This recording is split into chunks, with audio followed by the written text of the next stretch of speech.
I had a really horrific psychedelic experience where I thought I went to hell. It was a complete download from the divine, from God. So you're a psychic? I am. Sometimes pulls me out of the shower, puts me in a chokehold, ends up dragging me down the stairs. And then he was sharing his drugs with the other airmen. So we have the Air Force pilots high. He sees that SWAT is coming and he just takes the gun. Everyone blamed me. What caused you to decide, you know what?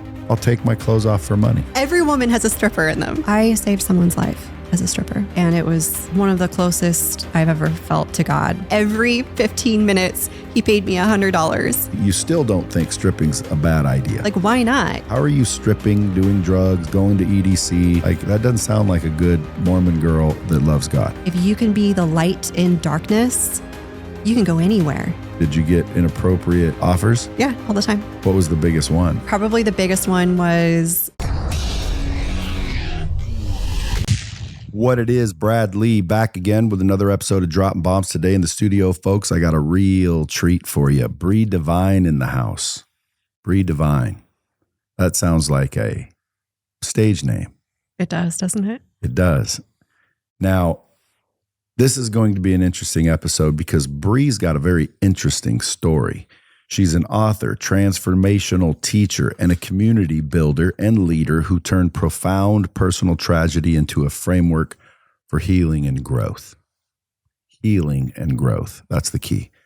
After leaving the Mormon church in 2016 and surviving domestic violence, alcohol abuse, and the suicide of her spouse, which was a drone pilot whose story made national news, you created the 6 Perceptions of Love, which is a philosophy that guides others through perceptual evolution.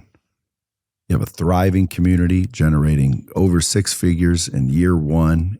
So it's obviously very resonating to people. Do you believe that there's a lot of people in abusive, narcissistic relationships? Yes, I do. And explain what a narcissist is. Because I've been called one before, and I'm always like, what the hell? What are you talking? I mean, everybody wants to throw that word out.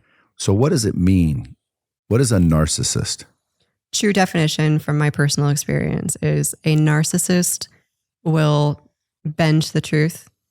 They can't face the truth and own up to it. And that's everybody almost. Then everybody has a bit of narcissism in them. So we're all narcissists. If you can't face the truth, yes. If you can't face the truth, you're a narcissist. Yes, because you're trying to control a response from telling the truth. Narcissists try to control their world and their counterpart and consequences. See, again, you are kind of describing me and I think everybody else in the world. Yes. But I'm not a narcissist. That's okay. I need to look up the definition. Have you ever looked up the definition? I have. What is the definition? Did you just say it? No, I don't believe that I have. Allow me to look it up. Define exactly and plainly what is a narcissist. I think that's spelled right. What is a narcissist? A narcissist is someone who has an excessive focus on themselves, their image, and their importance, often at the expense of others. Plainly put, they think they are more important or special than other people. They crave constant attention, admiration, and validation. They often lack empathy. They may exploit or manipulate others to get what they want. They tend to exaggerate achievements, demand recognition, and believe they deserve special treatment. In psychology, the extreme version is called narcissistic personality disorder, which is a diagnosable condition. But the word narcissist is often used more loosely in everyday life to describe someone who is selfish, arrogant, and overly self-centered. Okay, now that I don't identify with. But there's some parts of it that I do.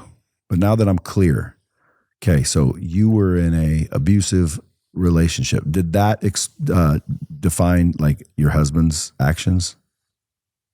I mean, yes and no, because he was very caring and empathetic towards animals and other people. He put his squadron before himself. So The then why well-being of them. then because what I'm trying to figure out is why does everybody just go to that word narcissist? You know, oh, he's a narcissist. Oh my God, he's a narcissist. You know, if I say, hey, I look good today. Oh, you're a narcissist. Am I supposed to think I look like shit today? Right. I know. That's the thing that I think society, people on social media, those who are unwilling to take accountability for not feeling great, you know, they're projecting. They're saying, oh, you're so into yourself when you're really confident, but they're lacking confidence. And so they're unwilling to admit that they lack confidence and they project their insecurities on you. I agree. So that's why I'm like pausing on the narcissist part, because I hear it so much. And I think in our society today, everybody wants to put a label on you, and the narcissist label is viewed as negative when, you know, based on that definition, it is negative. But as I'm reading those things, well, dude, I definitely want to control and have the advantage. I don't think that's narcissistic. I think that's intelligent. I'm not going to harm others to do it. I am empathetic like you wouldn't believe. I believe I'm an empath. Like I can look at somebody and sense how they're feeling, and I can assume what they feel, and I have empathy. So I'm not a narcissist in a negative way, but I might have narcissistic traits. But I think everyone does. You probably do. Absolutely. Yeah. So when I heard narcissistic abusive relationship, I'm trying to figure out, like, what does that mean? What was he doing to you?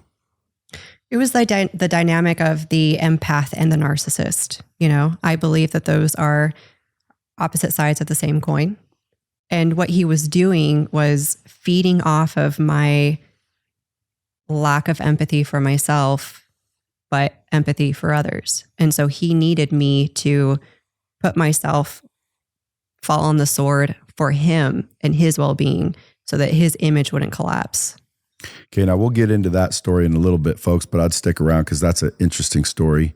Her husband was a captain pilot in the Air Force, and there's a whole story there. National news at one point. But let's get back to that. That all led to you creating the 6 perceptions of love, and it's becoming wildly popular. They're having you write books on it. You got a thriving community on it. What does that teach you? This teaches you to honor where you are now, even if you're feeling shitty or you're feeling great, if you don't believe in yourself, or if you do. It shows you a map of where you've come from and where you're going and what these shifts look like. And if you're able to honor how you feel, identify where you're at, this is kind of like a map, then you can get yourself through anything. And the 6 perceptions, once you have all of them. Once you have all of them, then you can experience what I think everybody expects in a partnership, unconditional love. There are 6 phases, and every phase grants you a lens of perception. And every perception is like a slice of a pie, 360. Phase 1 is a small slice. And when you get to phase 6, you've got all perceptions. And once you're there, the highest phase is the provider phase, phase 6. When you're in the provider phase, you have unconditional love. You have it or you give it? Well, you embody it, which is felt and given. You are unconditional love then, would you say? Yeah, your expression of truth, who you are. With your creation, you give with unconditional love. That's hard for people to do too. Absolutely. Because again, like, I'll give unconditional love, but then it's not really unconditional. Sure. I don't know if anyone gives unconditional love other than maybe,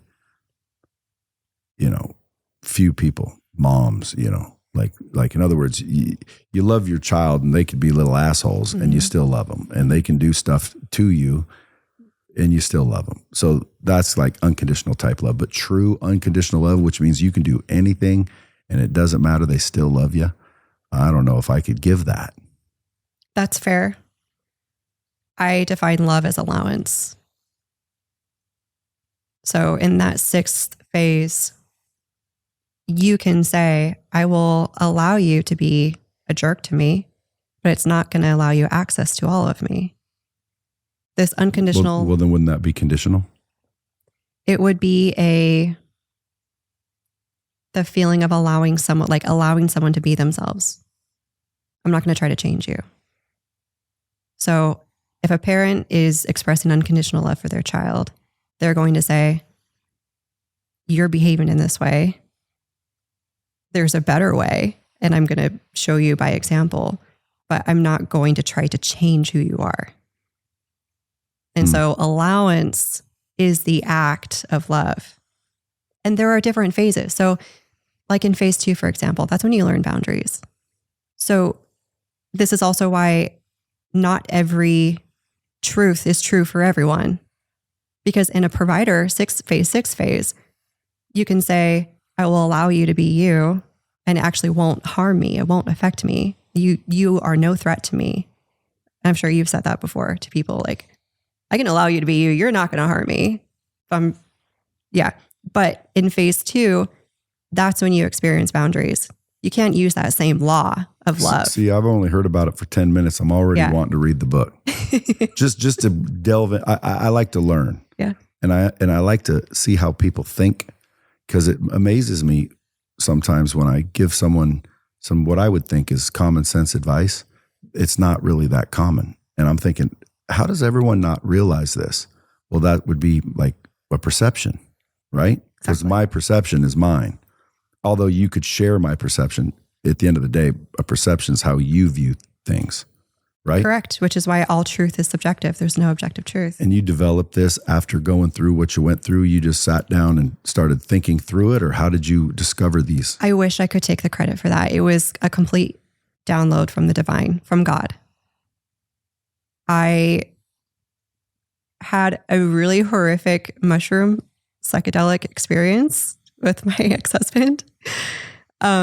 Scared the pants off me. And then everything happened in that relationship. After that relationship ended, I started to make sense of the patterns that I saw in that hallucinogen where I thought I went to hell. And I came out of it through perceptions of love.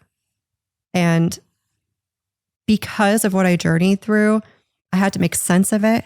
I had to pull myself out of a really dark space. And so those patterns came back to me, and I was like, you know what? I have to actually put this down on paper. So I wrote the book. It didn't take me very long, but what took so long, it's been 6 years since I started writing it. What took so long was actually like being an embodiment of what it is that I was writing down. There's no use having access to truth, being connected to God, if you can't actually live it and experience it and share about it. So do you feel that you're a full pie yet? No. How long do you think, if someone got the book and followed the protocols, that it would take for them to evolve into this? Gosh, it depends on what phase they're in, right? I wonder what phase I'm in. Well, that's a great question, because this can work for anything. I would say in your business life, for your legacy, you're probably in phase 6. I don't know anything more about you, so I can't guess about anything else. But I could ask certain questions, and if you're open, then I could go ahead. Okay.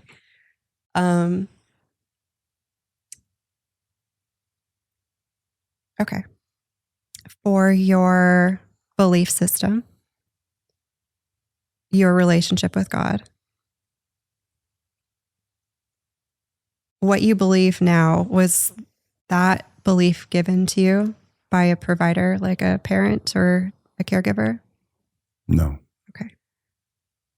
Can you tell me this story?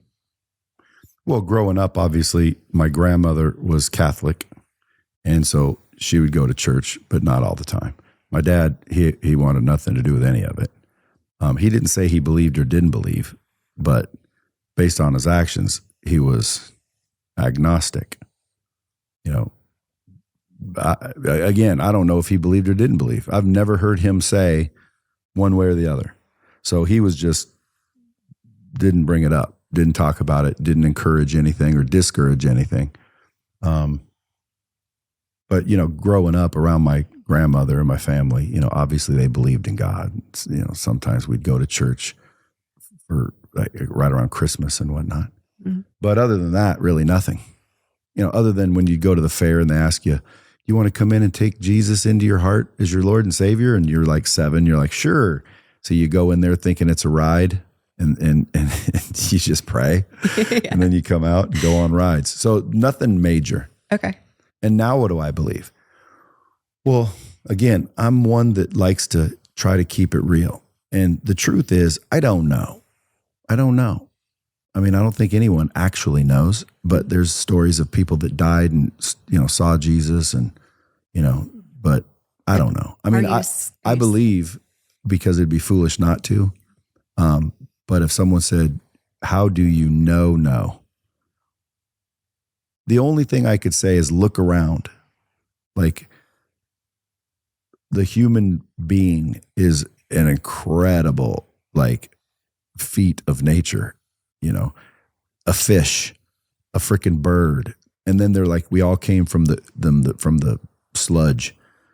So you're telling me that this little microscopic, organism turned into this, that turned into that, and then pretty soon turned into a butterfly, and that same thing turned into a giraffe, and that same thing turned into a rhinoceros, and that same thing turned into a gorilla, and the gorilla turned into a human, and the human turned into a horse. Like, come on.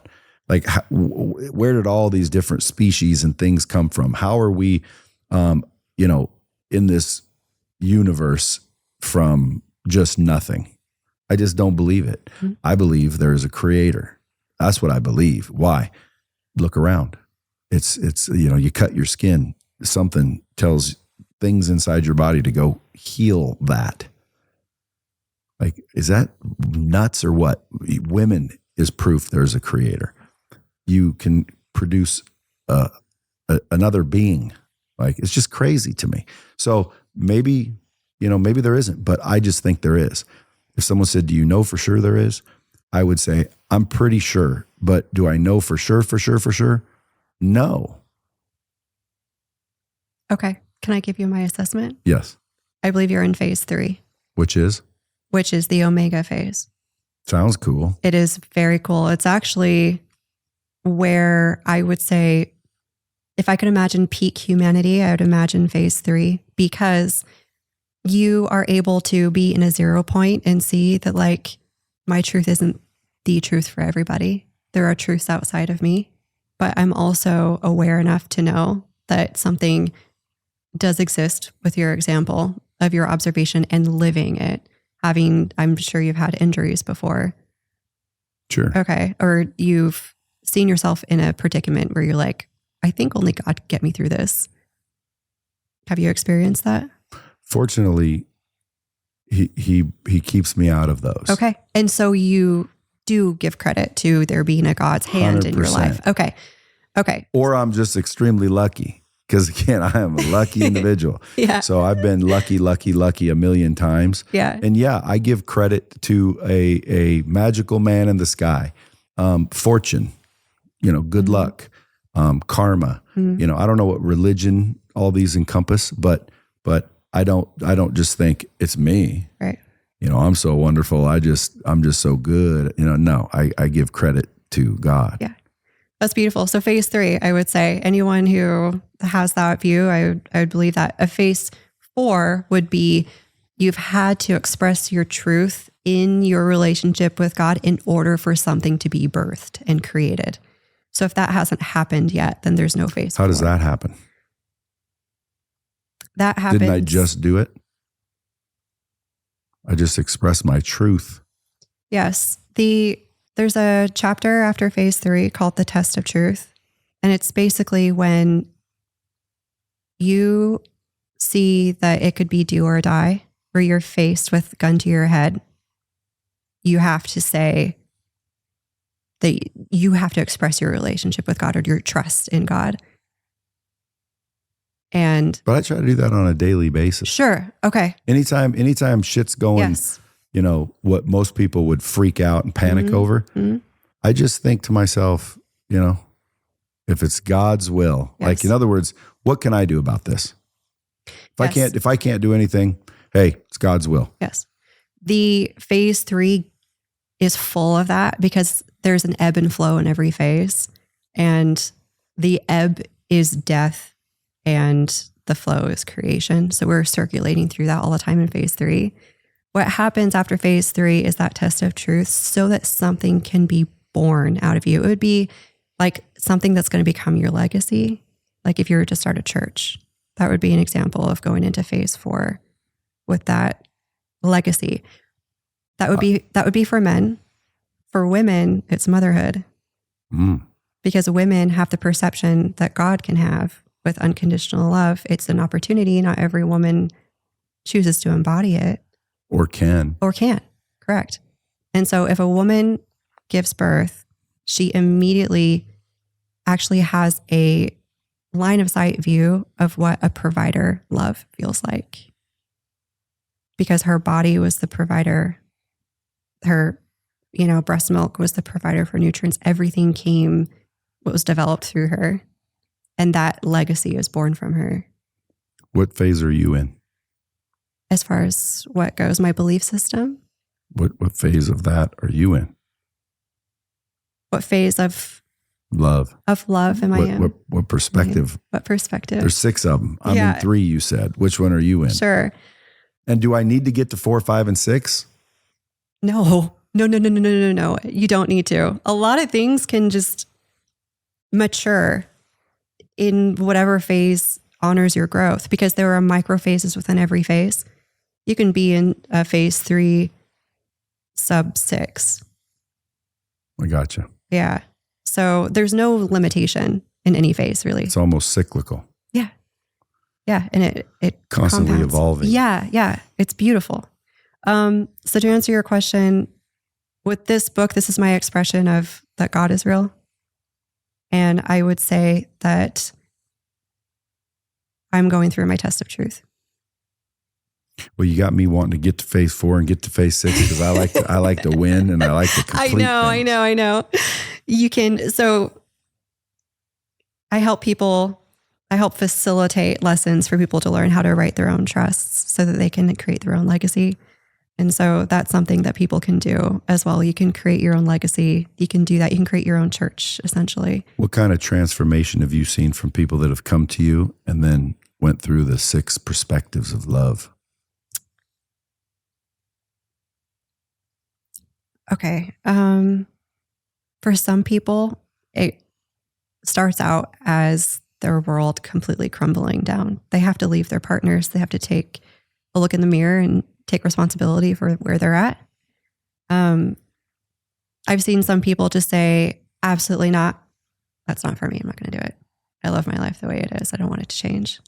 And some people say, holy cow, I'm tired of the loop. I'm sick and tired of it. And I've seen them empower themselves into trusting themselves. That's the goal. I don't need people to get to phase 6. I just need people to get to phase 3. And that's trusting yourself? That's trusting yourself. Well, I'm definitely in that phase then. Because again, I trust myself. I also like myself. So, and earlier we were talking and I said, what's your goal?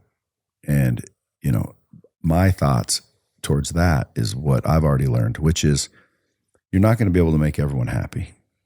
You know that? Yes. You can't. So now if you can't make everyone happy, well, then logic would say, well, then choose who you're going to make happy. And most people look around and, they choose parents or their church group or their kids or whoever, because it's always someone else that they're trying to make happy. And when you're trying to make other people happy, you're acting, what you do is out of alignment to sometimes to who you are, because I want to be this certain way for that person. And for that person to approve me or love me or, appreciate me, well, then I can't be this way or that way. I got to be this way. And as soon as you say I have to be anyway, well, then you're not true to yourself. So at one point I figured out that you can add your name to that list. And once your name is on that list of who you should pick to make happy, You don't, all the other names disappear and you realize that is the person that I should make happy. If you really want to be free, real freedom is not worrying about what other people think. Now, it doesn't mean that you're arrogant. It doesn't mean that you're, bad in any way. A lot of people take that and they're like, well, that means that you're selfish and no, it's not that. It's like, of course I want everyone to like me. I just don't care if you don't. Why? Because I like me. And the reason I like me is because I know I'm a good person. I know I don't screw people. I don't run around and cheat and lie. I'm not unethical. Like I always say, and people think I'm joking, that I'm the closest thing to an angel walking. And I believe that. Why? Because I know my intentions. I know myself. I'm not out to harm anyone. I'm not out to screw anyone. I don't want to close a deal if the product's not good for them. I don't want to, win and take advantage when the other person, loses because of it. I've taken losses because it's not a fair deal. So like, there's not a lot of people like that for some reason. Mm-hmm. And I haven't always been like that, FYI. But I think when you grow and you mature and you start to learn, like what I think is why we're here to learn, you start to change. And they say, well, people can't change. Yes, they can. And yes, they do. And what's coincidental, you must. If you don't, nothing's going to change. Because if you want your life to change, then you need to change. And what's crazy, even before I even heard your book title, the easiest way is change your perspective.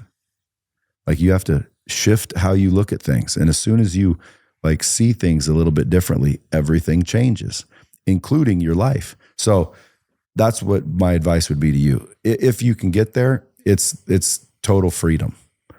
And it's not consistent, meaning, sometimes I'll walk into a room and man, I wish I didn't say that, or I wish I didn't do that because I'm being affected like everyone else is. But the problem is they are affected daily. And I've been training myself to just realize, number one, I'm a good dude. And if you're a good person and you really know that you are, everyone else's opinion of you is less important. And then pretty soon you don't seek validation from people. You seek validation, if anything, from God, which, that's a personal relationship that everyone has. And some people don't even believe it. They're like, oh, dude, there's no guy in the sky. That was all made up. Maybe, but I know I'm a good person, period. So that's, if you can get there, that would be what you were asking about earlier. That would be my advice. And for anyone listening, like if somebody truly wants to have confidence and walk around and have freedom from judgment and opinion, because a lot of people fear that big time. Oh yeah. And it causes them so much heartache and pain and limitation. It's unbelievable. And it's all based on the fear of other people's opinion. Right. And then you gotta realize, like, well, you're not going to make everyone happy. Logical. Okay. Well, then pick who you're going to make happy. Then you put your name on that list and you go, well, dude, that is the right person because I know him and he's never going to leave me. So I'll pick him. Well, now if you're a piece of shit, well, you're not going to be a good person just because you're trying to please yourself. That's where the selfish comes in, because you could take that same approach and be an asshole because you're out taking advantage of people. I don't care about you. All I care about is me. Well, that's narcissistic. Well, in that respect, yeah. But what about the respect and the perspective that I just gave? You're a good person. You don't lie. You don't cheat. You don't harm. You're out helping people. You're a good individual. If you really believe you're a good individual, the opinions of others disappear. And again, especially because they don't know you. See, Yeah. if I ever see negative comments online, doesn't affect me at all. I don't go, oh, geez, I better take that down. Oh boy, am I an asshole? Why? Well, because they don't know me. If you knew me, then you would know that I'm a good person, and that wouldn't be a true statement. And I believe you're speaking to healthy, level-headed individuals, who are listening. And I agree with what you're saying. I think that those who might not know that they're in a relationship with someone who's manipulative, or what we would call a narcissist, they need to check in with themselves. And if someone's listening and they think, wow, putting myself first, I can't do that, you need to reevaluate the relationship that you're in. Well, you need to reevaluate yourself, because again, I don't blame others. If I'm in an abusive, narcissistic relationship, and yeah, they're convincing, and yeah, they're freaking, manipulative, you're the one that's allowing it. Agreed. However, the psyche of someone who's in that situation can't be spoken to like that. Can't be spoken to like what? Saying you need to take accountability for yourself. They can't be spoken to. Well, again, I mean, I'm not a counselor. All I know is if somebody, including you, told me you're in this abusive relationship and, it was all them doing it to you. No. I would usually tell that person, I understand, because again, I'm sure there's people trapped. I mean, like when there's women in physically abusive relationships, I don't understand how a woman would stay with a dude that beats them up. Like, you what? Well, he did it. Okay, I understand he did it. You can't help that. But then what? Well, then I gave him a second chance because he said he was sorry. That's the dumb part. That's the part where you got to take responsibility for that. Yeah. Women stay in bad relationships all the time. And men stay in abusive relationships with women who manipulate them. Or cheat on them. Yeah. Men get accused of cheating more than women, but women cheat too. And either way, I don't approve. So you got cheated on. I did. Did you cheat on him ever? We were legally married and it was at the end of our relationship. I did. Well, then if it was at the end, or were you in a relationship? I was not in a relationship. Then it ain't cheating. Yeah. I mean, the fact that you're legally married, that's what the state. If I go home right now, caught my wife cheating, grabbed my shit, moved out, banged a girl 2 nights later, that ain't cheating. My bags were packed. I was leaving. Yeah, but if I go home and I'm telling her we're going to work it out and I'm secretly doing... Right. I've never led someone on thinking that we're healthy and I'm going behind his back. You also kind of indicated that he would cheat on you a lot. Yes. So he was a captain in the Air Force, which is like a macho, cool career. Yeah. Pilot in a jet fighter. He started out that way, ended up in drones. Yeah. So he's like a Top Gun pilot, cool. Mm-hmm. And tell us a story real quick. Okay. So go back to what you were doing when you met the dude. Okay. Because, dude, you got all kinds of stories. We could do separate episodes. You were a Mormon, left Mormonism. I want to find out why. then this whole thing, I want to find out why. Yeah. And then you got the perceptions of love. I want to find out why. So it's like there's multiple episodic television right here. Right. But let's dive into the relationship, because there's probably people in similar relationships where your story might save them. Mm-hmm. So let's start with how'd you meet him? I met him visiting Las Vegas for a convention. I was selling football headsets. Met him on Bumble, hit it off. It was love at first sight. It was that whole, you've heard of twin flames before? No. Okay. I'm sure some people have who are listening. What is twin flames? It is you feel like the other person and you share a soul. Okay. Yeah. Like a soulmate union, but different. And anyway, it was just this magical experience. We were married about a month later. Legally, we eloped. Flag number 1. Yeah. Yeah, because he was going to go deploy. And he ended up hurting his back and he didn't deploy. So I was like, oh, shoot, I'm married. I have to take care of this guy who's injured. But he's an Air Force pilot. That's cool. Right. Yeah. And he was really sexy and really fun. He was just an amazing guy. We had so much fun together. He was amazing. And he did end up cheating on me. Found out there was a woman in my bed when, after he and I got in a fight, I drove home to my parents in Utah and I had a vision, actually, that there was a woman in my bed. I knew who it was.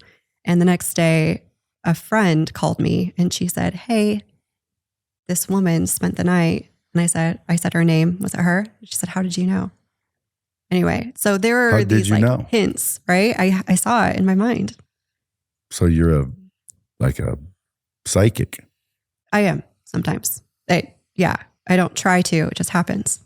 But so I knew and I was prepared and I confronted him the next day and that kind of blew up. And then it brought us back together because I was like, you know what? I finally have a voice. I was able to stand up for myself. I have a spine and he's going to respect me. And that felt powerful. But hold on. This is a month into it? No, we got married July 16th, 2016. And this happened in around early February of 2017. So, but you haven't been together that long. No. How is it that he already has this type of control and you're not allowed to talk and shit? It's because of the twin flame thing. I don't know what it is. If it's spiritual, psychological, it's an invitation to look really close in the mirror, whatever it is. And so I was devoted to him because I saw that as love. I was so devoted to love. And we ended up going through with our 1-year anniversary wedding to invite the whole family, right? We were both from Washington State. We had our wedding ceremony in front of all our friends and family.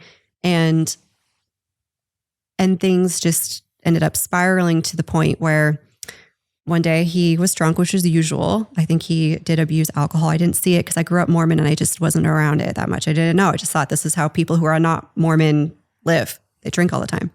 And he was drunk really early in the morning. It was like 6 a.m. and I had to get ready for work. And he started talking about that woman, the one that was in our bed. And I said, let me see your conversation. He wouldn't let me see it. He deleted their text thread, put his phone down, walked downstairs. I go over to the phone and I just start smashing it. I pick it up and throw it down on the ground until it's just smashed into bits. And he comes running upstairs and I get myself into the shower and, didn't have any clothes on, obviously, pulls me out of the shower, puts me in a chokehold and ends up dragging me down the stairs, throwing me on the dog bed, puts our dog throw towel or blanket over me, and then shoves me outside. It's February 2018. It's cold. And I go to the neighbor's house to call the police. The police show up. I'm waiting 2 hours. What the heck is going on? They come to me and say, he had a bloody nose. He said you gave him a bloody nose. Is this true? No, it's not true. He's 6'2", about 200 pounds. Like that, none of that happened. He's lying. And they said, are there any drugs or weapons in the house? And immediately I had to say yes, because I saw that he was trying to frame me. I couldn't trust that he and I had something worth fighting for. And it was me versus him. And I told them that, yeah, there's party drugs, Molly and mushrooms. And they came back to him. He said, go ahead and take me, because I guess the law here is that if you call for domestic violence, the police, they have to arrest somebody. So he said, go ahead and take me. And then the police brought me back inside and I tried to help them find the drugs. I couldn't find it. They had investigators come over. They found it in his boat. That turned into a 23-month investigation. During those 23 months, for the first 9 months of it, I still try to make it work with him. And I believe that there was something that I needed to reflect on. We were reading the book, The Power of Now by Eckhart Tolle and A New Earth. And I was ready to just take accountability for everything. And so he said, if you're willing to take accountability, then why don't you undo all of this federal investigation? The feds don't have jurisdiction over you.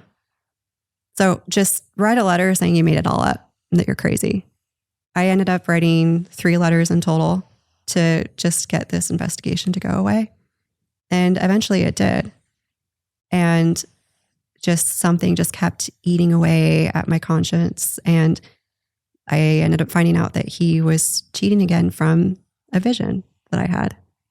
I was told, just in my mind, go look at his computer. I open up his computer and it's opened to the trash bin in his email. And there's pictures of him with this woman where he said he was on a guy's trip. He was with a woman. So I said, you know what? I'm going to secretly, quietly get this investigation back on. And while this is happening, I need to pack my bags. I need to save money. I need to get the heck out of here as fast as possible. And that's exactly what happened. The investigation came back on. I got a recording of him admitting to everything, gave that to the investigators. And and I had just a couple weeks to get out of that house. I ended up moving in with a friend and, a stranger, really. A friend set me up, hooked me up with a stranger so I can live with them. And Male stranger? Sorry? Male or female? They were a married couple.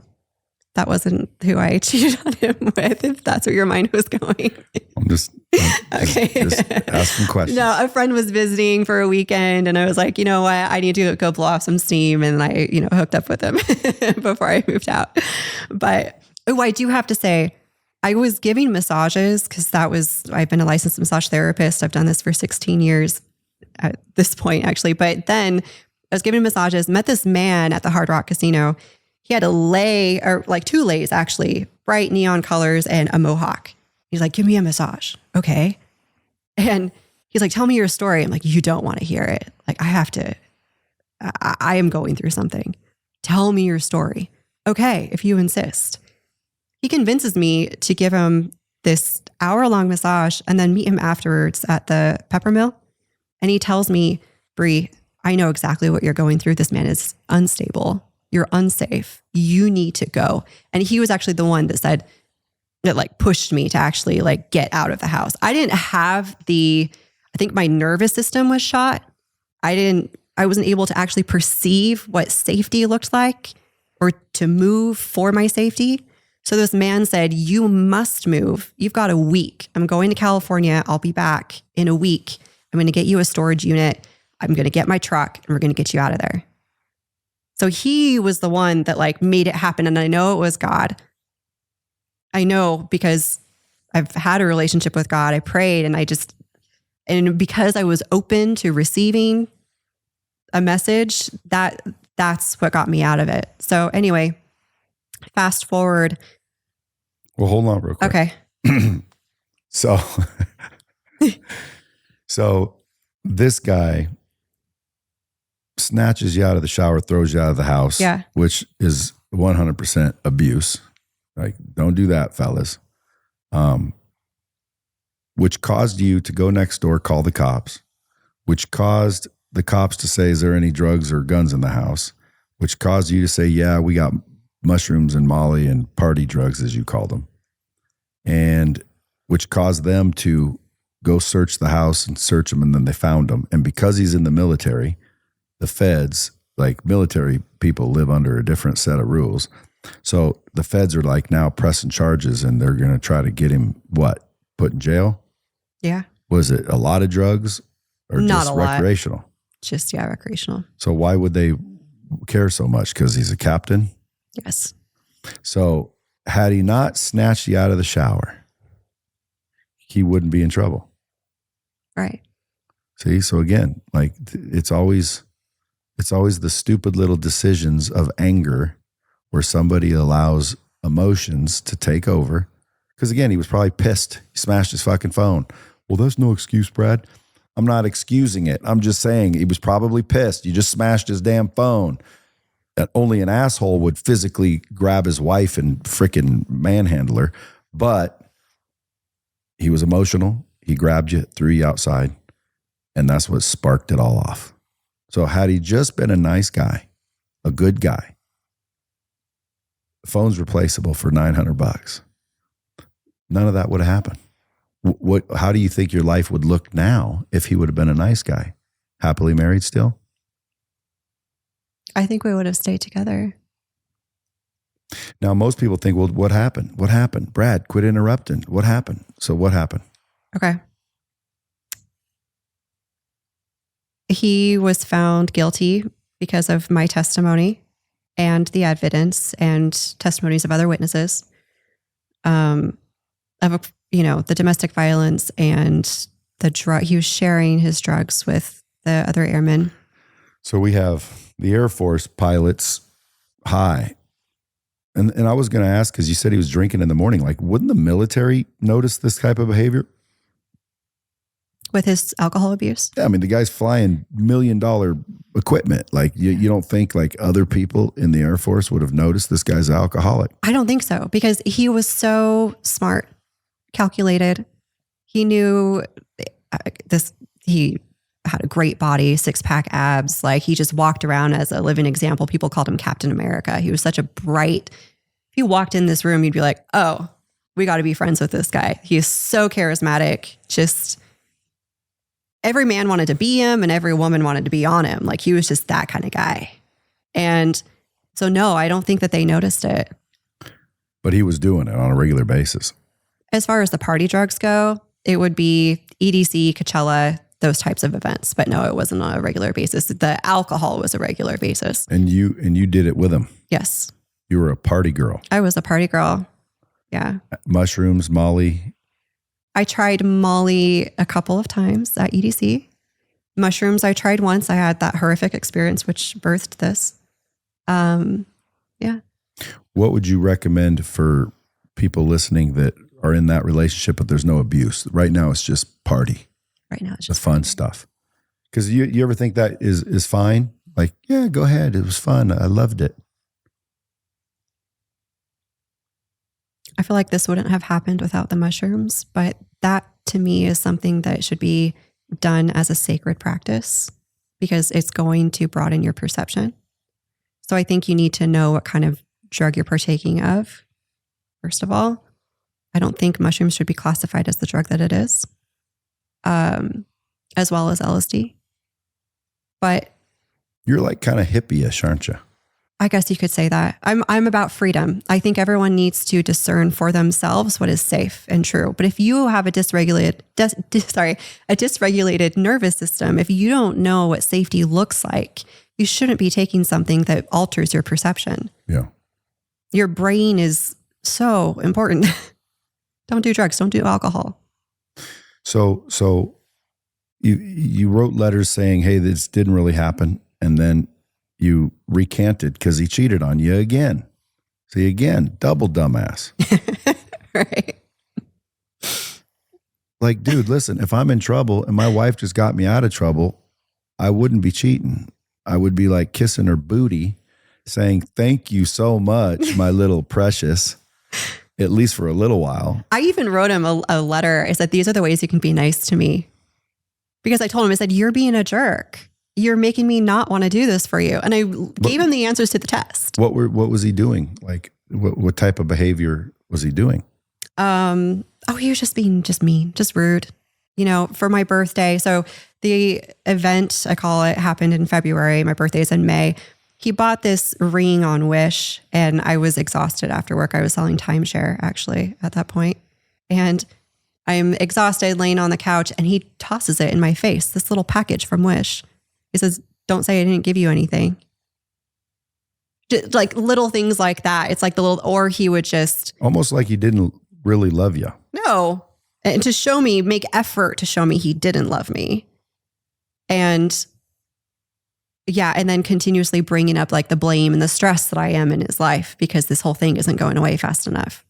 It almost sounds like, I've seen guys who are, studly and freaking, 6-pack and cool and good looking and, gets all the girls, get with one that they're not really crazy about, but, for some reason they're with. And that's how they treat them. Almost like, you're lucky to be with me, bitch. Mm-hmm. And like, just treating you like trash. Mm-hmm. Was it like that from day one? No, from day one, he just worshiped me. So in the beginning, absolutely, the twin flames consumed you both. Yes. Everything was bliss for how long? About 3 months. And then he started just all of a sudden not being loving anymore. He was still loving in his own way. I mean, it was just, I think that he had his own vices that he wasn't like willing or ready to let go of with me in his life. The connection he had, secret connections, messaging, women on Instagram, meeting up with them at Coachella while I'm stuck at work. And how old was he? When we met, he was 31, I believe. He was born in 86. So now, were you doing anything? Like if he were here today, would he be saying, well, yeah, but you were doing these things? He would say that I was really insecure and that I was jealous. And that drove him to just not really want to be around me or bring me around places with him. And that I had a really hard time focusing and making money, and that burdened him because when we got together, I was making about 6 figures and we were like, this is great. We can build an empire together, start this beautiful life. It was a startup. I ended up losing my position. So anyway, there was just a lot that compounded on him. The rug got pulled out from both of us. And I left my entire network where I could actually get a job that is respectable. And living in a new place, not knowing anybody, it just brought a lot of insecurity in our relationship. How long? It was 2 years before he got sentenced or went through the trial? It was exactly 23 months, yeah. And what's crazy is they found him guilty and it carried 78 years. It totaled like 76 years and a half. So if he would have went to sentencing, because he didn't, he took off, right? Explain that part, because Okay. this is the part that people are going to go, whoa. Yeah.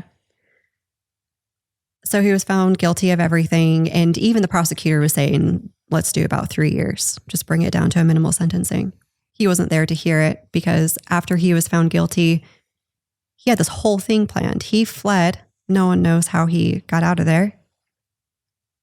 Took his Corvette to a restaurant where his Jeep was filled with a gun and other things to live with. And he took off to California, and Metro ended up finding him in Mendocino County, and they followed him up a trail, and he was in the mountains, and they had a standoff, and he recorded a video for his family.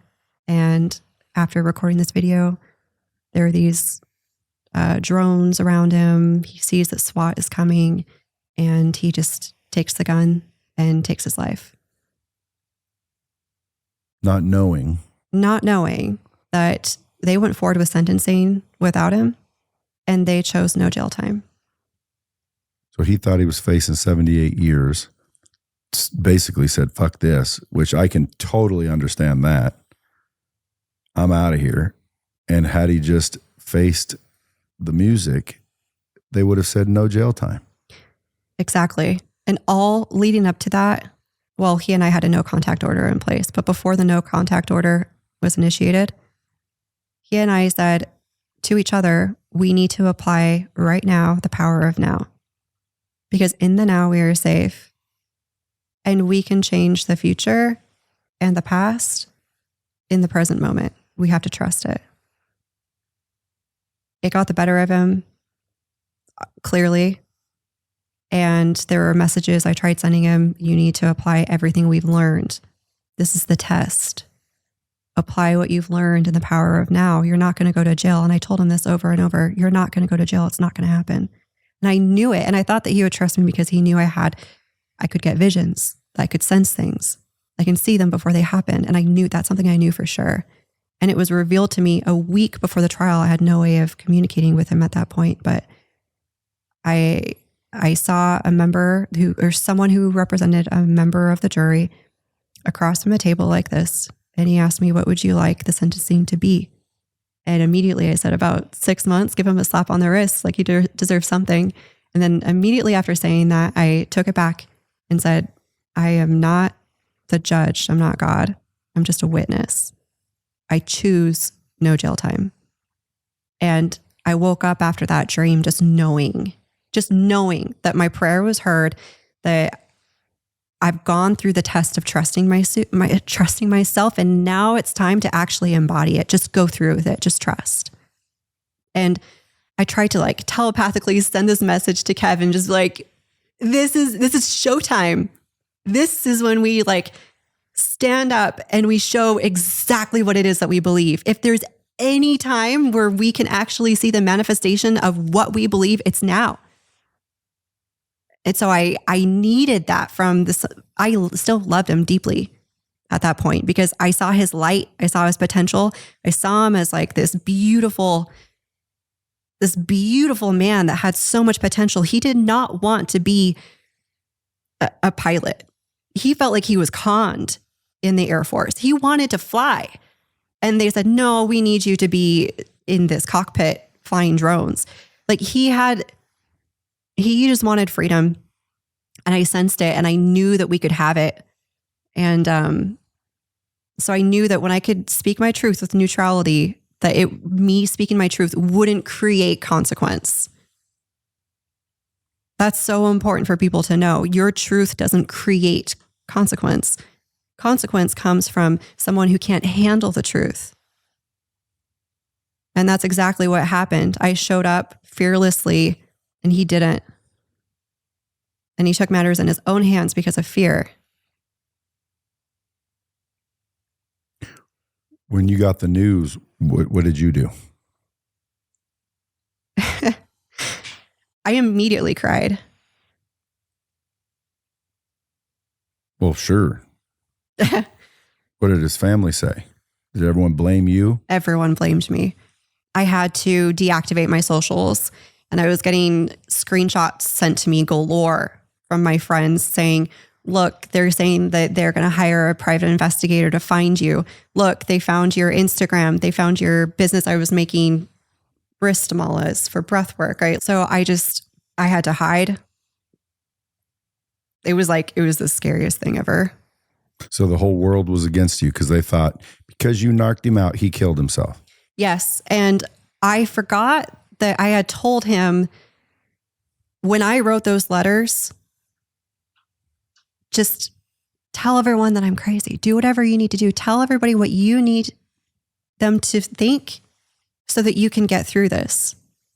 And I didn't realize, I didn't know the story that he told other people.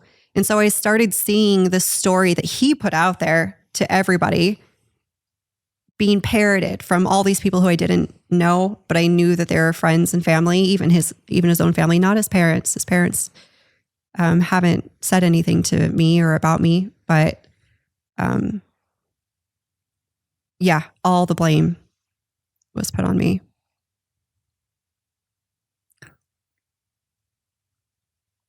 How do you feel about that? I feel that they lack perception. Well, there's always two sides to every story. Correct. But I could see how someone would be like, well, you shouldn't have narked on him. Well, again, that's the question. You know, he shouldn't have snatched you out of the shower. You know, he shouldn't have been texting some girl. You know, there's always a reaction to every action, cause and effect. Yeah. So I can see why people would blame you, though, especially with limited understanding. But at the end of the day, you know, I told you it would be hard for me to like judge in this one only because, you know, I'm about the truth. Like, yep, tell the truth no matter what. But I'm talking about like normal, like if it's me, like again, I mean, the only time I say I would understand if someone lies is number one, to stay alive. Like, you know, tell me if you said it. No, I didn't say it when you did say it. You know, I'm not going to get killed for telling the truth. So, yeah, I mean, there's going to be times where I would even lie. But generally, no, you shouldn't be lying. You should be telling the truth. But in that case, again, being your husband, and you know, even though he did what he did, I don't know if I would have said, yeah, you should tell on him. I probably would have said, no, you shouldn't tell on him. You know, but if you didn't tell on him, he probably wouldn't have ran and killed himself. So that's why people would blame you, right? Even though. Dude, people have to take responsibility for what they decided. He decided to run. He decided to pull the trigger. He decided to do that. So again, it isn't your fault. It's his. So again, if his family's ever listening, now they're going to hate me. But again, and I'm sure I'll get a lot of people saying it ain't his fault. Freaking girl shouldn't have said anything. Well, again, I'm a little on that side of the fence too, but at the end of the day, he did it. He has to be responsible. Now, I think you're both guilty, if you ask me, because A, you guys got married after a month. Mm-hmm. That's stupid. Mm-hmm. I don't care how in love you are. Like, I would highly recommend anybody that falls in love and has twin flames or whatever that nonsense is, those twin flames, if they're real, they'll be real in a couple years too. So just hang tight, because as soon as you get the state involved and you're legally married, now you got an issue. So that was, you're both responsible for that foolishness. But again, I mean, it's easy for us to sit back and give our opinions because it didn't happen to us. What's your opinion? Do you regret everything? Do you wish you would have done things differently? I've made my virtual memoir, right? So I see his face all the time, and I create these beautiful segments showing the love that was there. How do people see the virtual memoir? They'll see it in January on my YouTube. What's your YouTube? Bree Divine. Bree Divine. Bree Divine. Yeah. Bree Divine on YouTube. Yes. And it will launch in January. It'll launch in January. So people need to go subscribe if they want to watch. It's like a movie. It is. It is like a movie. Has anyone came and said, I want to make a movie? Because this is like a damn movie. It is like a movie. There was someone, I won't name any names, that I didn't feel right about it, but it was going to go in that direction. I'm waiting for the right one. So to answer your question, there's not regret. There's a lot of love and grief. And I've heard someone say this, I can't take credit for it, but grief is just love with nowhere to go. And Say that again? Grief is love with nowhere to go. And there's a part of me that's still alive that wanted that love to still be with him, that wanted to see both of us transform together. And this is, I guess, my closure or my message, to the world, where yes, there's responsibility and accountability, but also when you see the virtual memoir, which is 16 hours long, it's like a couple seasons sort of, of a show. You'll see that, yes, there's more to the story, but there's the patterns of narcissistic abuse of like, I could have solved this by just leaving, by recognizing this was not a healthy situation. So yes, I take my part in this whole blame thing, that he could still be alive if I just left, because he was disrespecting me way early on. Well, but again, you don't know that. Correct. We can only assume. Correct. He could have done it to another girl. He could have did something on his own. Yeah. You never know. Right. And so you'll see in the story that there are patterns that happen. I'm not bringing them up for a reason. So people, if they're interested, they can see actually that what happened on that day in February mirrored what was going on these micro levels within the relationship. But also,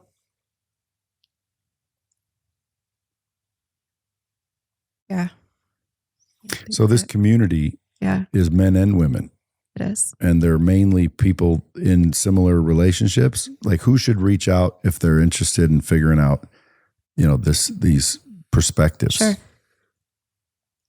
I would love to have more community with people who are just desiring a better relationship with themselves, because I'm not equipped to handle people who need a therapist. This is not a place to replace therapy. And I can't offer that. I can't provide that. So this is for people who should refer it. Oh, sure. I should. I would love to have referrals. I always think monetization. Sure. Okay. Because I want everybody to come. Come on in. And then when I find out, you actually, I can't help someone in your condition. So here's who can. Thank you. I'll be a lot more inclusive. Thank you. I would mainly love for people to desire a relationship with the truth within themselves, because that is going to plant a seed and start growing and be really big and noticeable in every relationship that you're in. Yeah, that's the truth. Yeah. So it'll be revealed to you if you're in a narcissistic relationship. So I'm casting a wide net here for people who just desire a relationship with themselves. Where is that community? It's on School. Mm-hmm. Bree Divine. What's 6 it called? Perceptions. 6 Perceptions on School. That's spelled with a K. SKOOL. They can follow you on social media, by the way. Yes. Instagram at Bree __ Divine. Divine. DIVINE. at some point you said, when you guys broke up, you went and cheated. Mm-hmm. Well, you didn't cheat though. I mean, if you're broke up, you're broke up. It wasn't official. Well, so what? You're done. You're done. Yeah. And then you needed some money. Mm-hmm. And you said, so I thought maybe stripping would be a good idea. Now, this whole time I'm thinking, oh, this is a nice little Mormon girl that loves God and talks to God. How are you stripping, doing drugs, going to EDC? Like, that doesn't sound like a good Mormon girl that loves God. It doesn't at all. When I left, I break it down in the framework of the 6 perceptions, where when you leave a provider of truth, then you start exploring. What's a provider of truth? It would be like a church. Oh. Yeah. So, well, again, just for the record, you left the Mormon church because according to you, it is not a provider of truth. So when you call them a church as a provider of truth, are they? Great question. But they are for those who are in the phase 1. They could be heavily influenced. I mean, there's cults in the world where, you've heard of Jim Jones. You've heard of these, what's his name out in Plano, Texas, or Waco, Texas. Yeah, Waco. David Koresh, the little Branch Davidians. Mm-hmm. I mean, in other words, just because you're at a church doesn't make it the truth. But it is, though. To the person. Yes, that's their perception of truth. It is the truth. Well, like the fundamentalists, Mormons, yes. where they get like 50 wives or whatever. Yes, they have the truth as well. That's the truth to them. That's the truth. And then you've heard of Warren Jeffs? Yes. Again, I mean, dude, listen. You can raise me however you want. Yeah. I could listen to all your bullshit.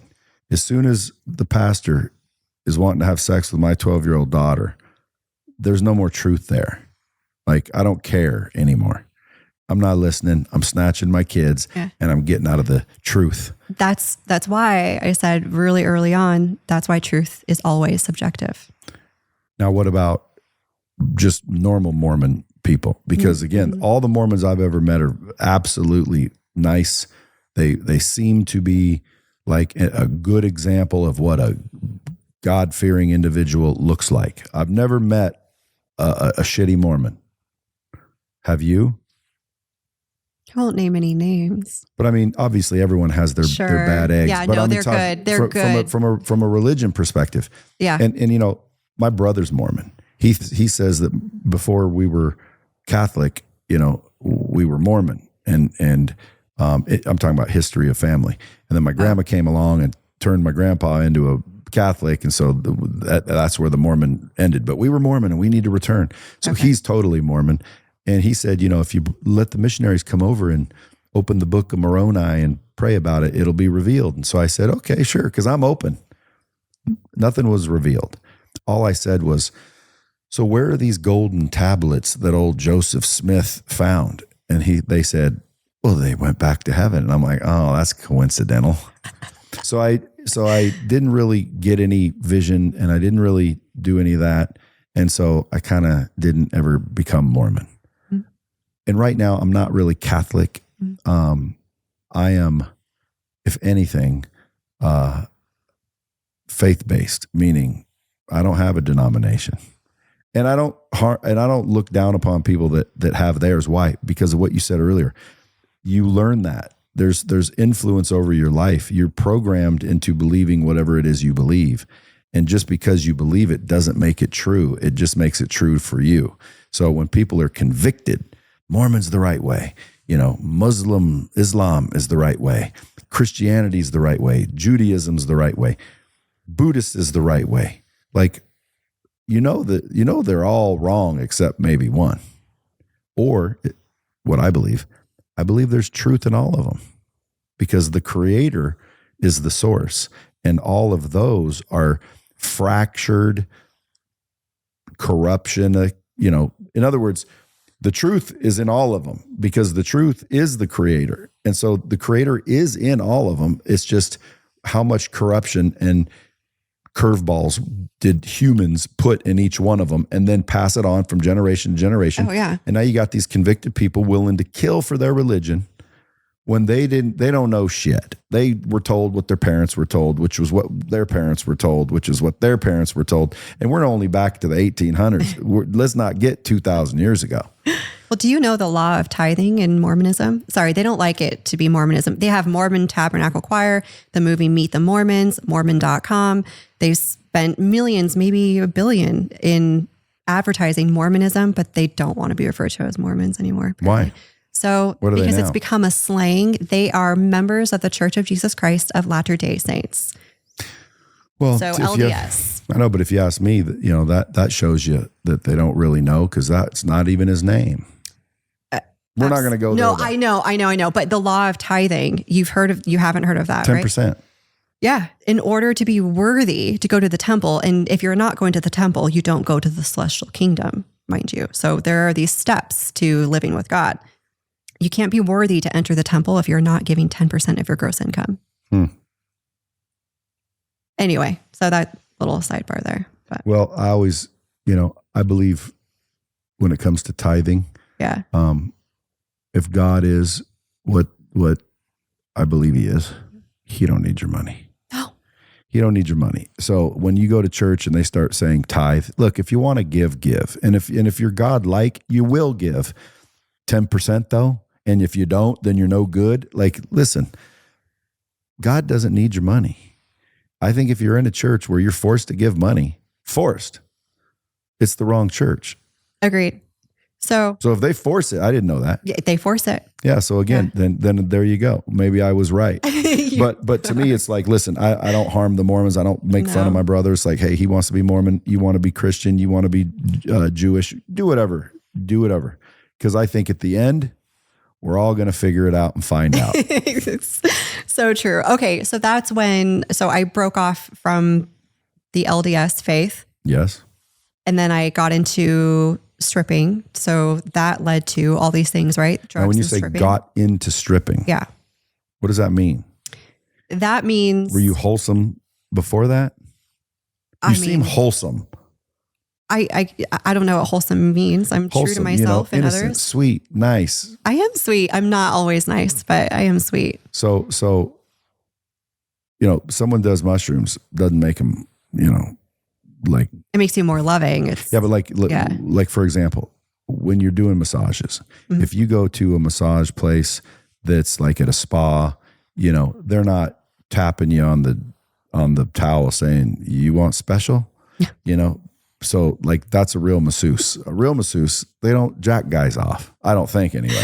Absolutely not. Yeah. So like if I found out, that Bree, she said she was a masseuse, she was making $780 a session because, there was happy endings.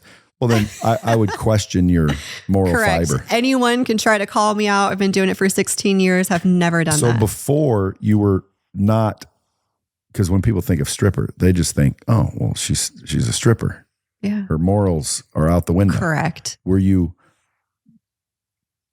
that way prior, and then you decided, what do you mean that way? Willing to take your clothes off for money? Oh, absolutely not. No, I would do the laundry and find ones in his pocket, and I was disgusted. I just thought any woman who stripped had no moral value, had no moral compass, had daddy issues, which I do. But I really looked down on that because it came with dirt.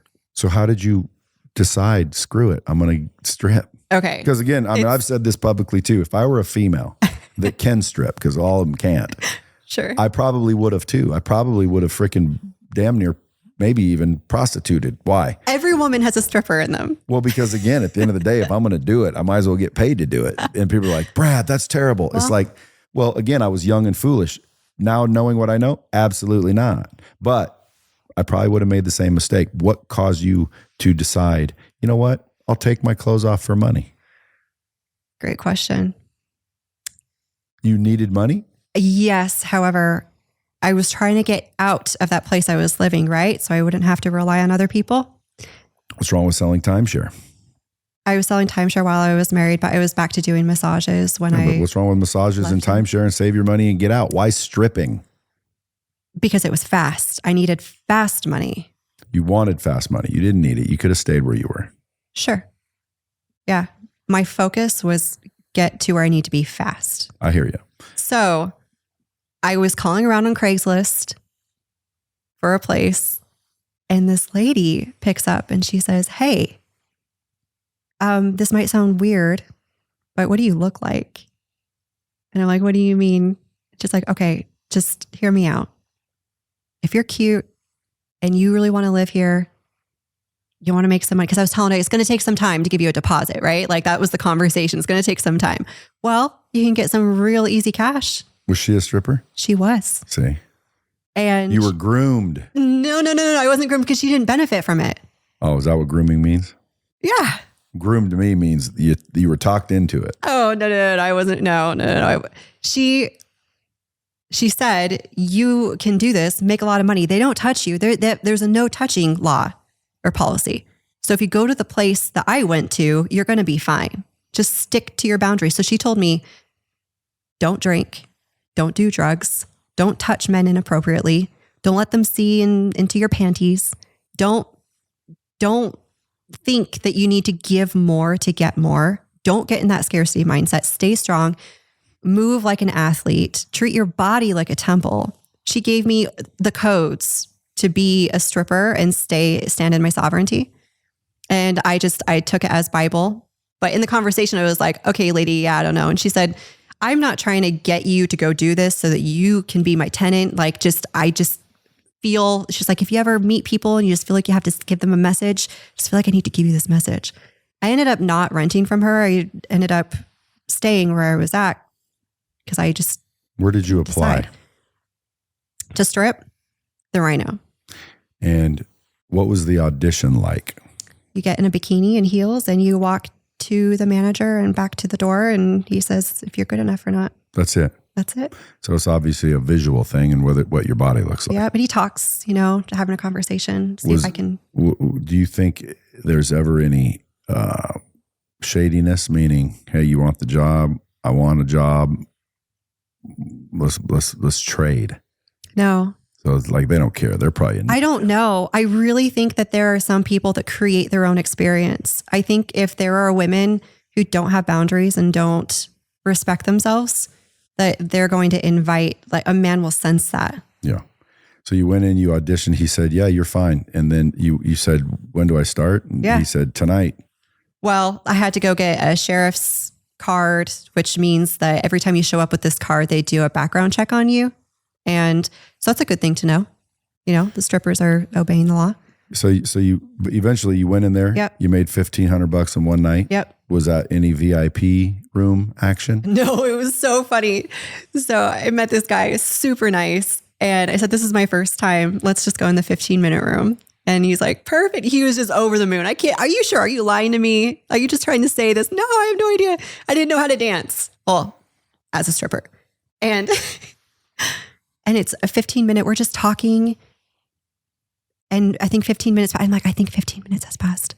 Oh, okay. And I said, "Well, I just learned the other night that the bouncer, they have to see the host, they have to see you pay me. So every 15 minutes, I was like, gotta get up, show them that you paid me." And was that true? It is true. Like they make sure women are paid up front. But what's funny is I just wasn't prepared. It was my first time. Like what you can do is just upgrade them. Just say, "Hey, let's go into an hour room and just go by the hour." But every 15 minutes, he paid me $100. So like do the math. Like we were in there a long time for $1,500. Is it a private room? Not private. I mean, there are people right next to us. How long were you a stripper? I started October 2018 and COVID shut it all down. That's when I stopped. Would you ever do it again?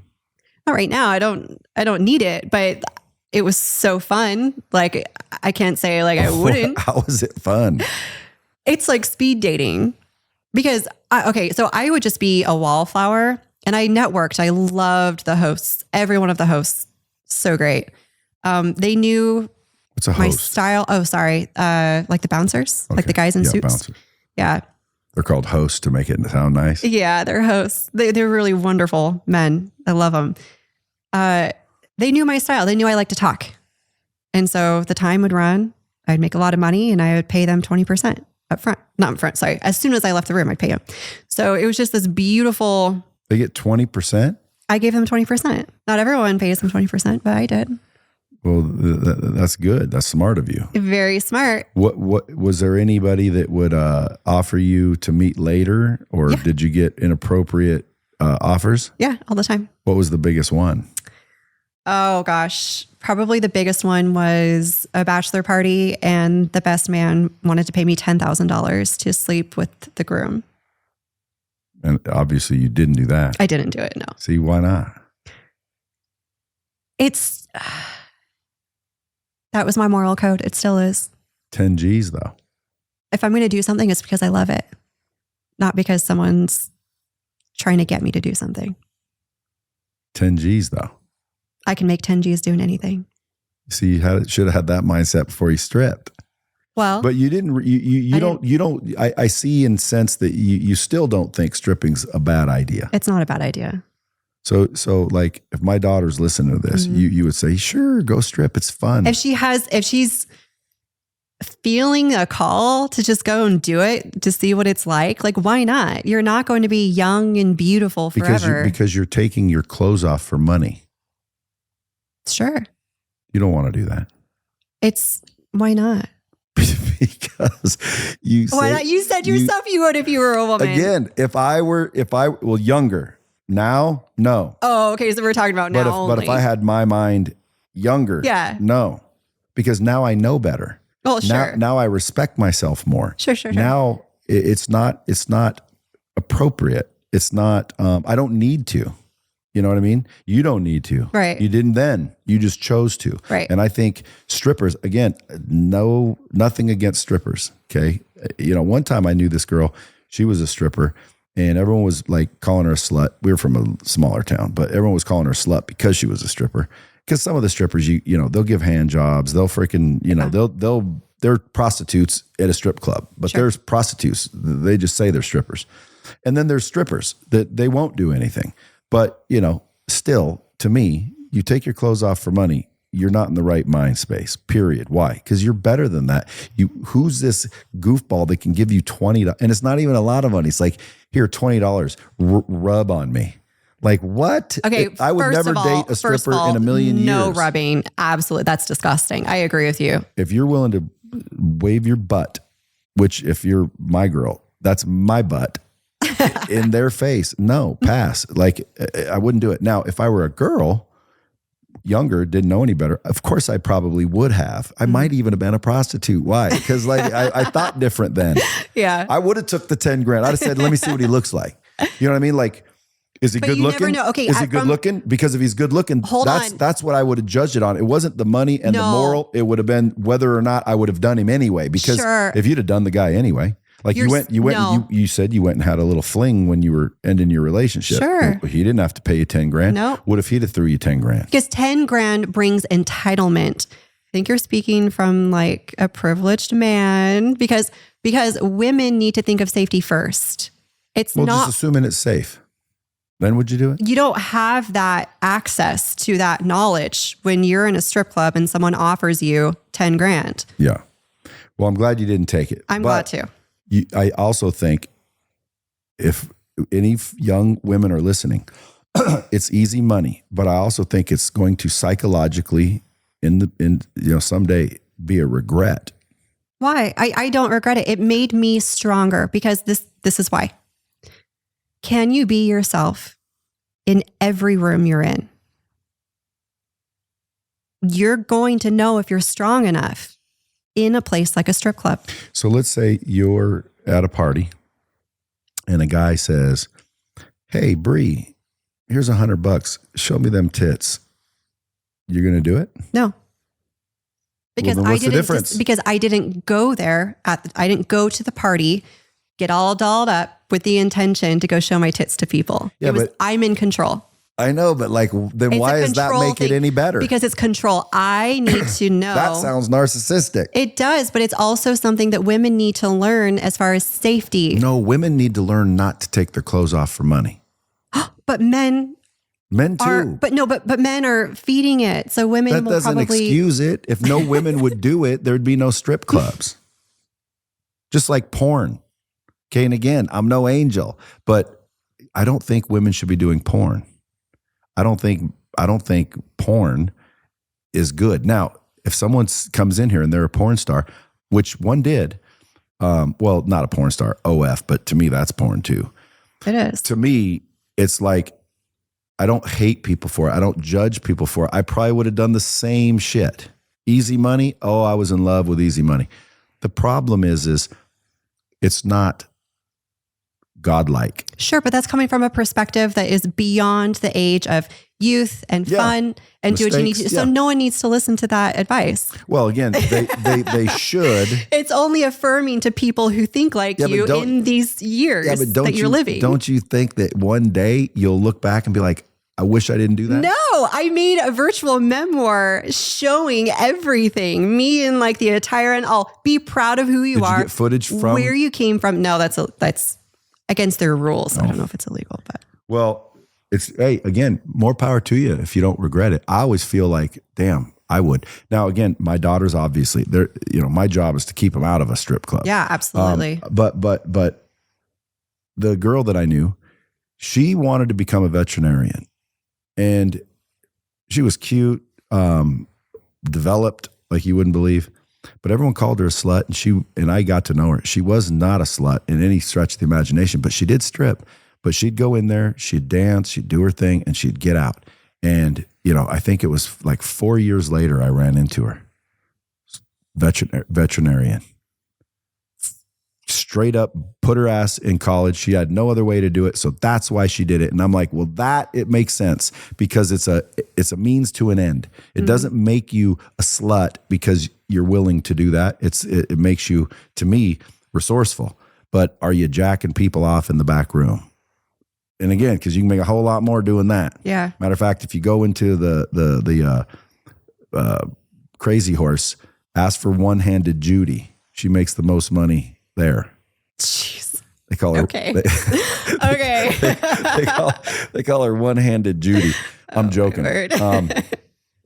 But guys, me, just like if there's any people listening, I would highly recommend you don't strip. It's not much different than a church. But there's what do you mean? What is it? A strip club? Churches will ask for your soul. They ask for your money, they ask for your soul, and people willingly give it over. Well, there are some churches to be stroked. People go to church sometimes to be stroked. Not everybody. So if you had a little daughter and she said, Mom, I think I want to strip, would you be like, oh, it's so fun, do it? No. What would you say? I would ask questions. What would you say? At the end of the day, would you want her to do it? See, as a provider of love, there's no desire to change my daughter's desire. I'd want to understand her. And then once you understood her, yeah, would you talk her out of it or encourage it? I would neither. Neutrality. I'd say, do you have any questions for me? Because I've done it before. Do you need advice? So you would not educate your child from making mistakes? I just said that I would educate. But if you educate, you're not taking away their sovereignty and freedom from making their own decision. If you have a 12-year-old that wants a sex change, would you facilitate it? No, because that's a child. Well, then what's the difference? That's a permanent biological change that can never be reversed. So is making a bad decision. Well, you have to be an adult first. You have to be able to get a sheriff's card, be 18 plus, like an actual legal adult. So you can't be a stripper as a kid. So what if your kid wanted to be? You wouldn't They're care? An adult. If they're an adult, I can't tell them what they can and can't do. I'm trying to figure out whether or not you really would, because it's easy to say that. But if you had a child and she really was going to go strip and you could talk her out of it, all you'd have to do is say, I don't think it's a good idea for you. You would say, yeah, do what you want. Okay. I would think that the psyche of a child coming to me, asking those questions tells me that they feel safe to ask me anything. And that they wouldn't be thinking about going to a strip club because they're running from something, seeking safety. No, it's money. It's money. Most strippers start for money, don't they? Sure, but that's why I said I would ask questions. Where is this coming from? I'd say don't do it. That's fair. Only because same reason, I'm a protector. I'm a protector. Like I don't want guys like you said, safe. Strip clubs aren't necessarily safe just because there's bouncers around. I saved someone's life as a stripper. How? By keeping them out of a bad situation? Sort of. So I met someone, he was in a party with other people, and the more we talked, he asked me, because I would talk to him about the 6 perceptions of love, reflection, truth, God. I'm the same person sitting across from you as I am in the strip club. I don't change. We have the same conversations. It's just not in podcast form. And you're just naked. No, not naked.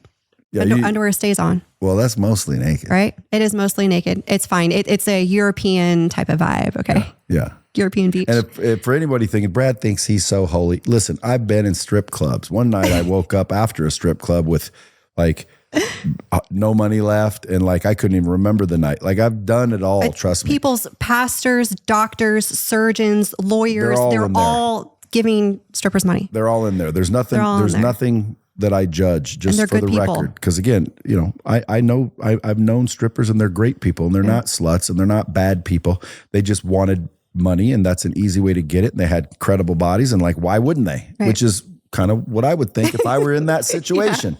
But now I just think maybe it's because I'm too old now. Now I'm an old guy where it's like, no, don't do it. Well, okay. My advice, if you're going to be a stripper, just be yourself. First of all. So don't be one.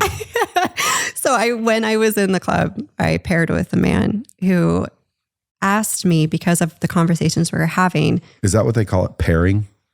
I don't know. You paired with a man? There was a line of men and then a line of women, and they were like, you women match up with those men. Gotcha. And so we just kind of ended up pairing up. Okay. Yeah. Kind of like bridesmaids. I always wondered how you guys choose.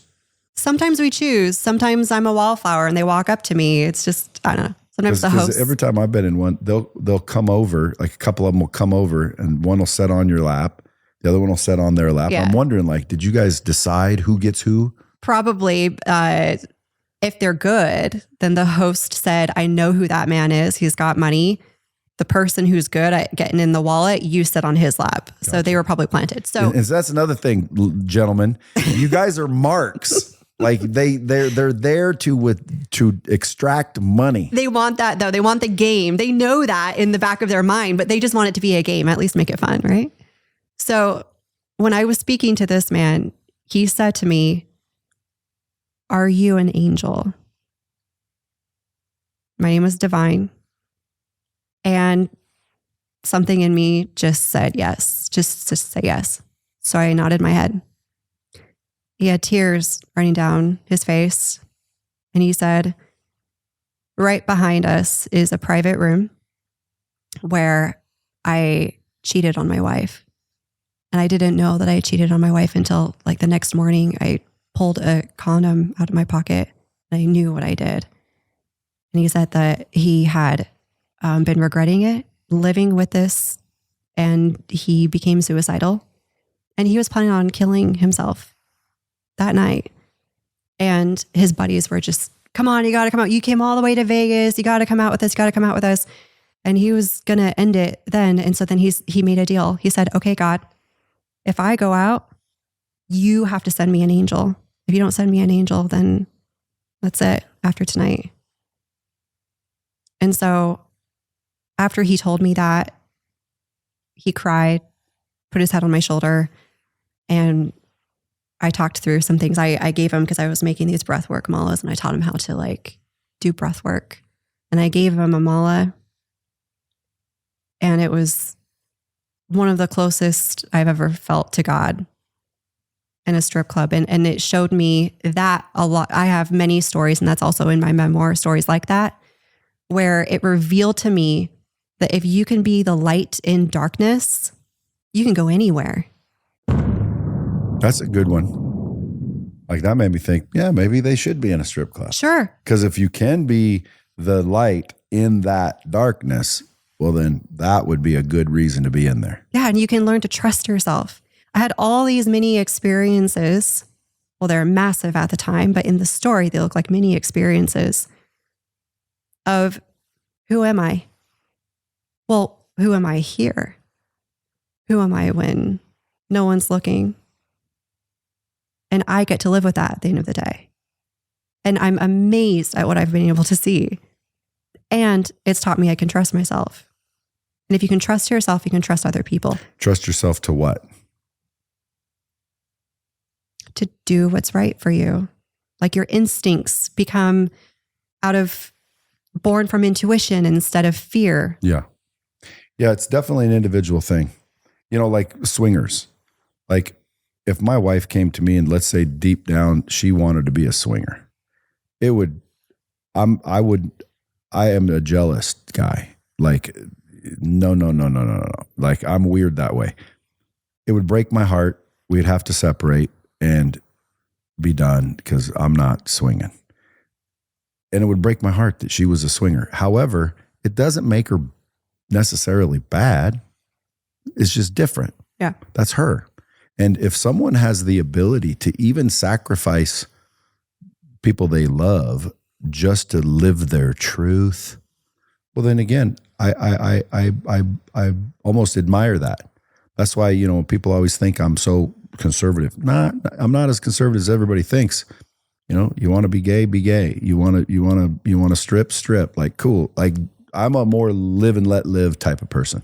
Mm. But it's an individual thing because, again, I don't understand why you would let your spouse bang someone in front of you. There's guys that they'll get off watching their girl get railed. And that's what they want. Yeah. It's like, what? I know. No. So again, but that's me. Yeah. So everybody's individual. Mm-hmm. My way is not necessarily the right way, but it is my way. And guess what? That's what I appreciate and that's what I am good with. So I would say that I'm one of those other pieces of pie. Because again, I don't judge people. Right. Like if you left here, you go, Brad, I'm still stripping. I'm heading down to strip right now. You wouldn't leave and I'd be like, oh, poor girl. I would just think cool for her. But no, I get it.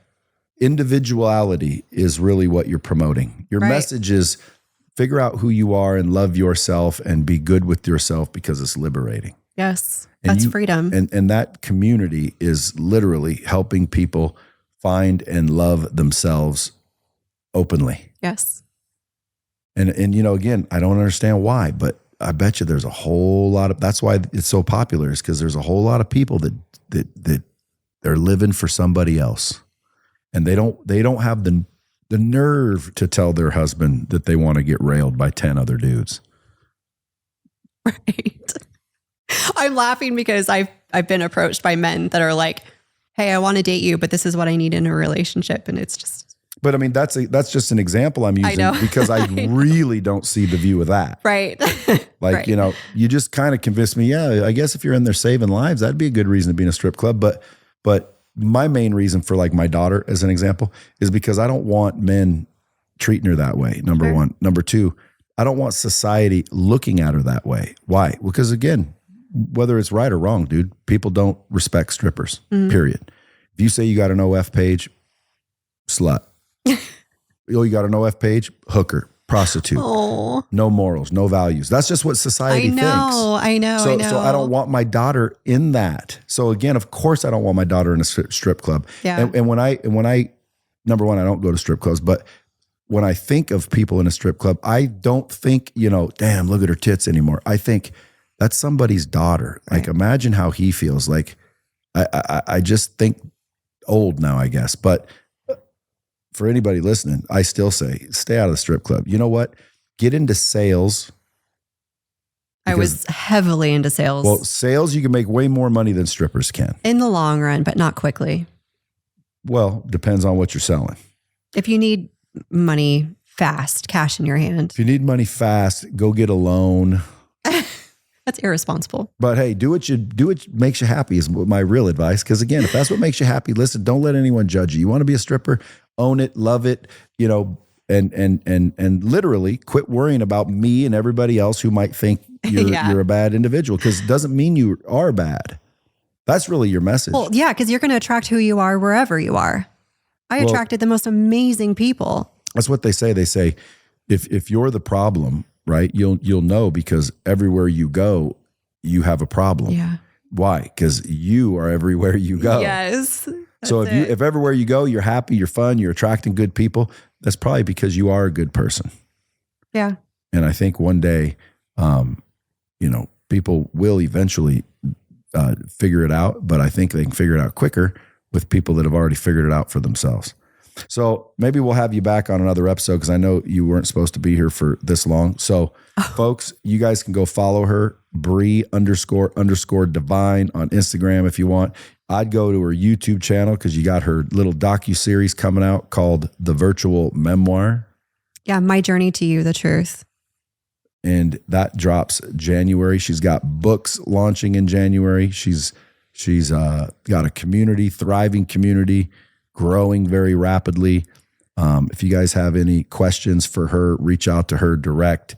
Tell her the Bomb Squad sent you. Thanks for coming in, though. Thank you, Brad. And folks, as always, stay out of the strip clubs and keep it real.